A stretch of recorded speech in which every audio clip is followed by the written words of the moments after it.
நண்பா வணக்கம். தமிழக வெற்றி கழகத்தின் சார்பாக ஈரோட்ல பிரச்சார பயணத்தை மேற்கொள்வதற்கு தமிழக வெற்றி கழகத்தின் சார்பாக ஒரு சில இடங்களை காமிச்சிருக்காங்க. அந்த இடம் சரிப்பட்டப்படாது, அந்த இடம் வேண்டாம் அப்படின்னு சொல்லிட்டாங்க.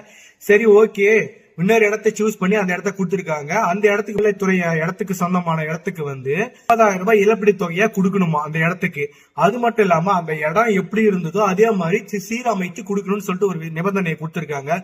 இந்த மாதிரி நிபந்தனையை தமிழக வெற்றி கழகத்துக்கு மட்டும்தான் கொடுக்க முடியும். இந்த ஆட்சியால மக்களால ஏற்றுக்கொள்ளப்பட்ட ஒரே ஒரு கழகம் என்னன்னு பாத்தீங்கன்னாக்கா தமிழக வெற்றி கழகம் மட்டும்தான். இந்த 2026 கடுமையான ஒரு பாடத்தை புகட்ட போறாங்க. மக்களாகி நீங்க தெளிவான பார்வையில பாருங்க. நிபந்தனைகளை எந்த கட்சிக்கும் கொடுக்க முடியாது.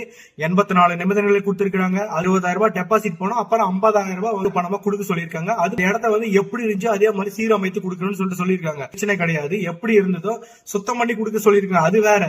மேடு பள்ளம் ஆடு மாதிரி முள்வேலியே இருந்த இடத்த எப்படி சீரமைச்சு நல்வழிப்படுத்திருக்காங்க. ஆனா அந்த கட்சி கூட்டம் நல்லபடியா நடந்துக்கூடாதுன்றதுக்காக இவ்வளவு கேவலமான சிந்தனை உள்ள ஒரு ஆட்சினா அது இன்றைய ஆளுங்கட்சி தான். மக்களாகி நீங்க இந்த விஷயத்த மறந்துடாதீங்க. 2026 சரியான பாடத்தை புகட்டணும். மக்கள்